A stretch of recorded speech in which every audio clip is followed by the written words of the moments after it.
Hello friends, welcome to TrendTech Guide. Today I'll show you how to sign up for WhatsApp on your desktop or PC. So let's start. First of all, search for WhatsApp for web and hit enter. Over here on the first source you can see WhatsApp web. Open this on the new tab. You can see here I have opened this on the new tab. Now over here you can see use WhatsApp on your computer. We can use WhatsApp on computer by just scanning this from our mobile. Now I'll go to my mobile. Over here you can see tap on this WhatsApp and then go to these three dots. Over here you can see this link device.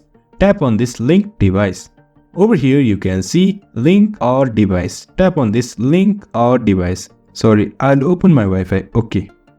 You can see here, as soon as you tap on this link or device, you have to enter your phone's password. In my case, I have used fingerprint. Now I'll use my fingerprint.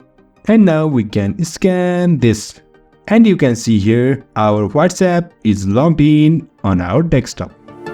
In this way, we can log in our WhatsApp on our desktop. If you find this helpful, please like, share and subscribe.